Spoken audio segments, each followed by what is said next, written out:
Saya lahir dan tumbuh di sebuah desa di Jawa Tengah. Di desa saya, beredar rumor bahwa banyak warganya yang melakukan pesugihan. Saat masih duduk di kelas 3 sekolah menengah pertama di ibu kota kecamatan, teman sebangku saya pernah bertanya tentang kebenaran rumor tersebut. Menurut orang yang memiliki mata batin, di desamu banyak yang melakukan pesugihan. Saat malam tiba, jika dilihat dari tempat yang lebih tinggi, desamu tampak gelap gulita. Rumah-rumah besar terlihat tidak menyalakan lampu, hanya beberapa rumah saja yang tampak terang. Menurutmu, apakah itu benar? Tanyanya. Mendengar pertanyaan itu, saya hanya terdiam. Saya sudah sering mendengar cerita semacam ini, bahkan sejak lama.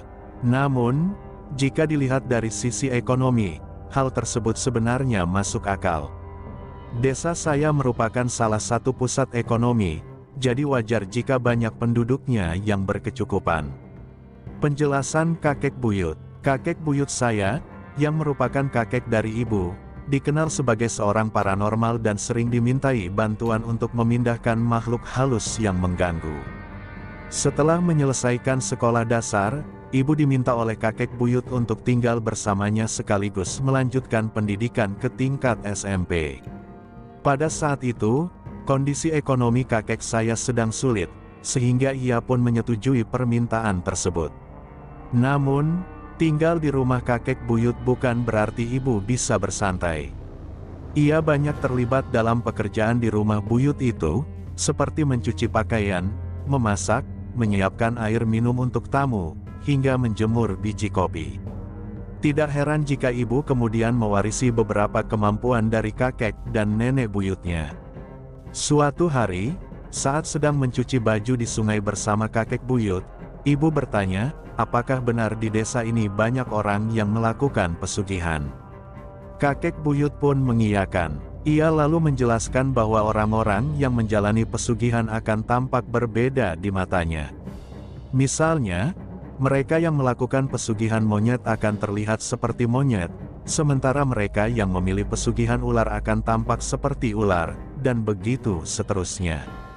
Menurut cerita ibu, kakek buyut pernah mengatakan bahwa ada satu weton atau hari kelahiran berdasarkan penanggalan Jawa, yang tidak bisa melakukan pesugihan dan juga tidak bisa dijadikan tumbal, yaitu weton Jumat. Terkait penglihatannya yang berbeda, hal itu juga menjadi alasan mengapa hingga akhir hayatnya pada tahun 2000 di Makkah saat menunaikan ibadah haji, kakek buyut tidak pernah mau melaksanakan salat Jumat di masjid desanya.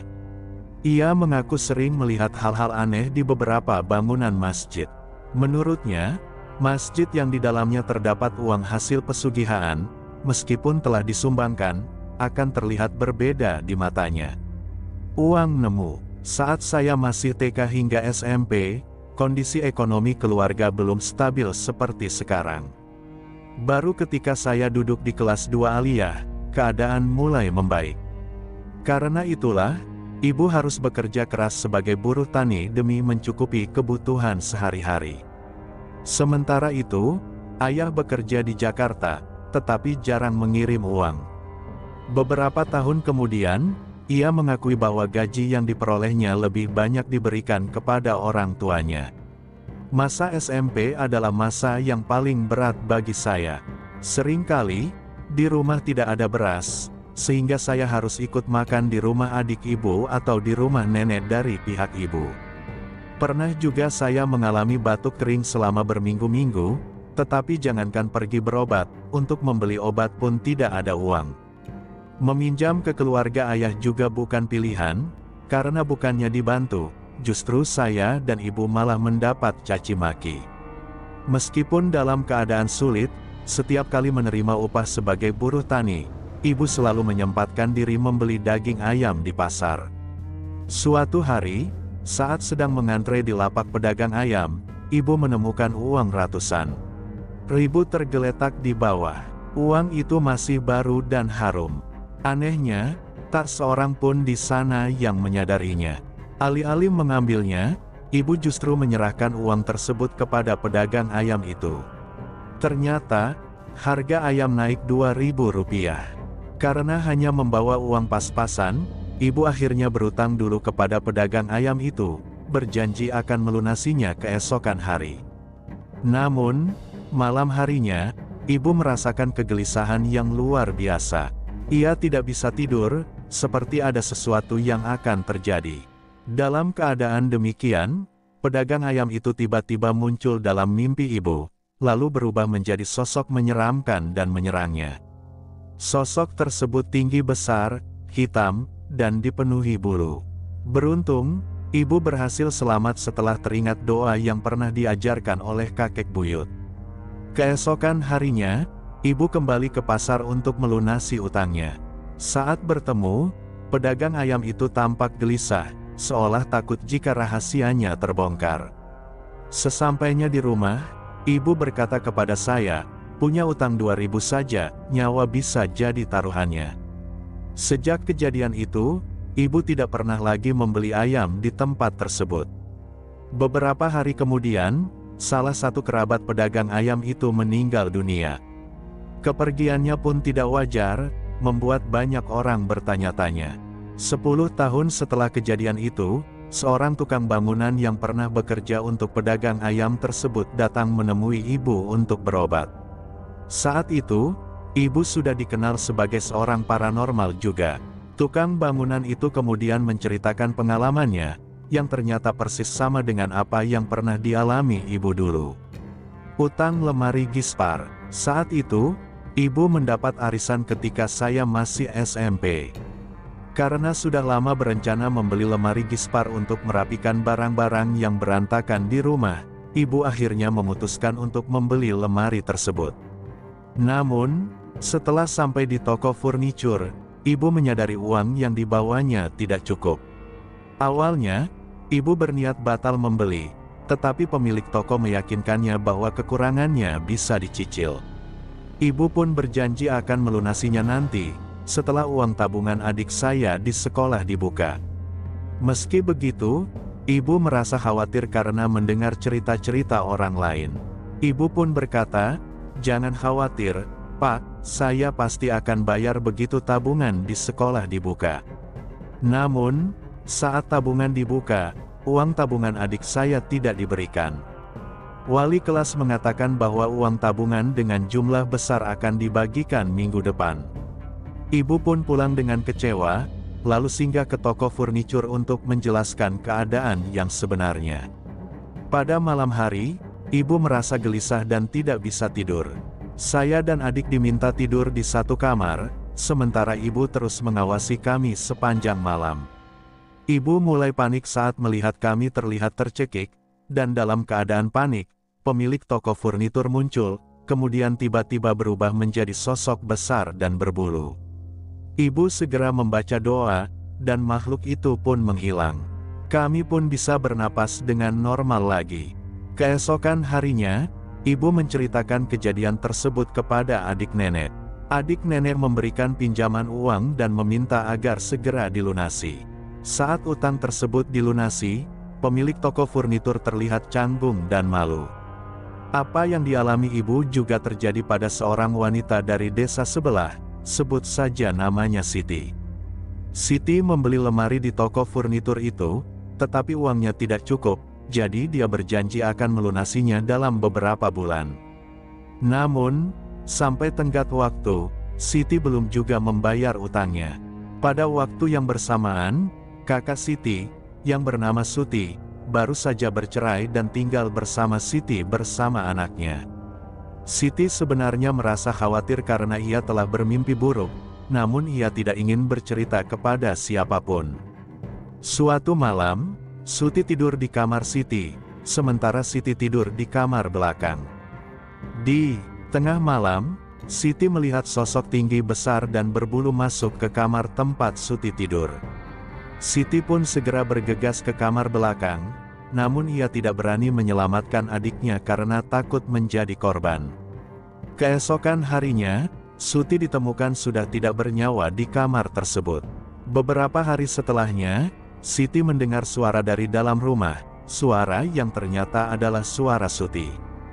Suti menangis dan menyalahkan adiknya, mengungkapkan bahwa ia tidak tahu apa-apa, namun malah menjadi korban. Teman saya hampir dijadikan tumbal. Teman saya, seorang perempuan, hampir dijadikan tumbal oleh pemilik toko furnitur tersebut, karena rumahnya tidak jauh dari toko itu. Ia sering kesurupan dan kondisinya semakin memburuk. Akhirnya, teman saya dibawa ke seorang kiai, dan oleh kiai tersebut, ibu teman saya diminta untuk membuka sedikit mata batinnya. Dalam penglihatannya, ibu teman saya melihat siapa saja yang sudah dijadikan tumbal, dan ternyata sudah banyak. Beberapa di antaranya adalah orang yang ia kenal, seperti tukang cilok yang dulu meninggal mendadak. Ia juga melihat sepupu ibu saya, yang membuatnya sedikit bingung, karena seingatnya sepupu ibu saya meninggal akibat kecelakaan setelah terjatuh dari angkot saat hendak mendaftar SMA. Ibu teman saya kemudian menceritakan apa yang dilihatnya kepada ibu saya.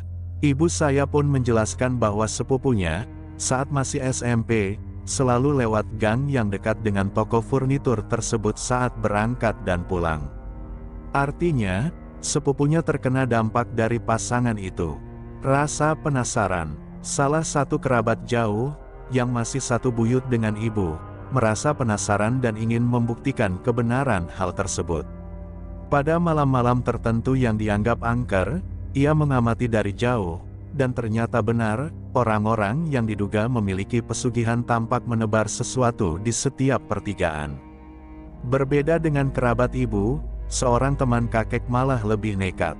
Pada malam tertentu, ia mendatangi rumah-rumah yang diduga terlibat pesugihan dan mengintipnya dari jendela. Pemandangan yang ia lihat sangat mengejutkan, pesugihannya beragam. Ada yang berupa ular, buta ijo, kera, dan lain-lain.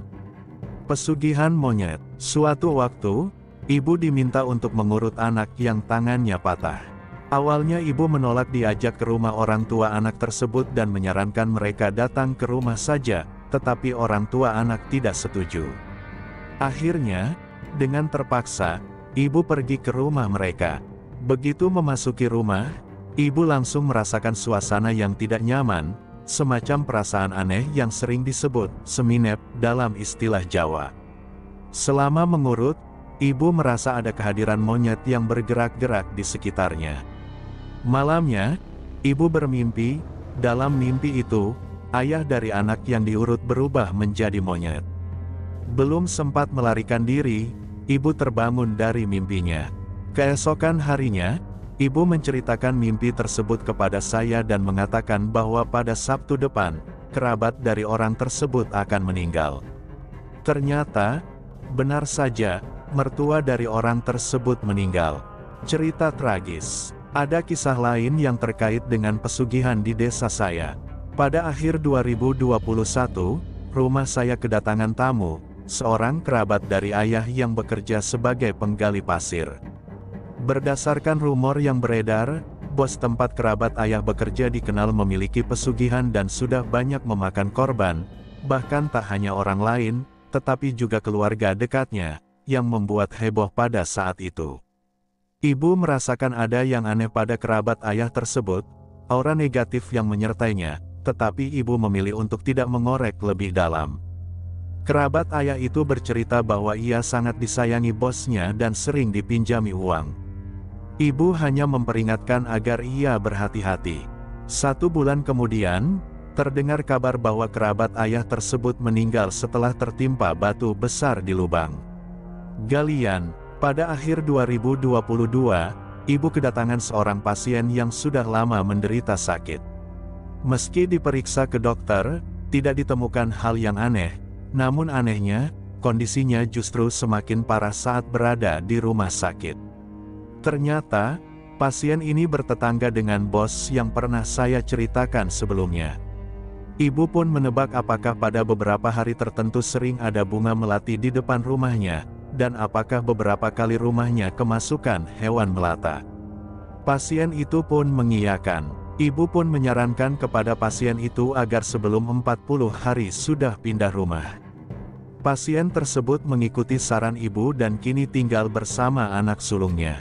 Keesokan harinya, saat ibu hendak pergi ke pasar, ia hampir saja tertabrak oleh bos tersebut, meskipun ibu sudah berjalan di tepi jalan. Menurut ibu, dari ekspresi wajah bos itu, ia tampak menyimpan kemarahan terhadap ibu. Ketika bukit di desa saya mulai ramai, banyak orang yang berkemah di sana. Bos tersebut memanfaatkan situasi itu dengan menaruh sesuatu di jalur menuju bukit. Akibatnya, banyak kejadian aneh yang terjadi, mulai dari orang-orang kesurupan, tersesat, hingga penampakan. Sejak kejadian itu, bukit tersebut menjadi sepi lagi seperti sebelumnya. Sekujur tubuh membiru. Kejadian ini terjadi puluhan tahun yang lalu. Namanya Dalpin, seorang petani. Setiap kali berangkat dan pulang dari sawah, ia selalu melewati sawah milik seorang pedagang yang kabarnya memiliki pesugihan. Suatu siang, saat pulang, Dalpin melihat ular besar yang berwujud setengah ular, setengah manusia. Ia terkejut ketika ular itu berbalik arah menuju ke arahnya. Yang lebih mengejutkan lagi, kepala ular tersebut adalah pedagang yang selama ini ia kenal dan kabarnya memiliki pesugihan. Dalpin akhirnya selamat sampai rumah dan segera menceritakan kejadian itu kepada istrinya. Istrinya pun memperingatkannya untuk tidak kembali ke sawah. Namun, siang harinya, tepatnya sekitar jam 11 siang, Dalpin justru menuju ke sawah. Hingga sore, Dalpin belum juga pulang, dan orang-orang pun mulai mencarinya, tetapi ia tidak ditemukan di sawah. Akhirnya, Dalpin ditemukan tak bernyawa di pematang sawah milik pedagang tersebut. Kondisinya sangat tragis, seluruh tubuhnya membiru dan tampak kehitaman. Pesan saya adalah jangan pernah menyekutukan Tuhan. Tidak ada jalan pintas untuk menjadi kaya. Jika ingin kaya, berusahalah dengan cara yang halal. Lebih baik menderita di dunia daripada menderita di akhirat, karena penderitaan di dunia tak sebanding dengan penderitaan di akhirat.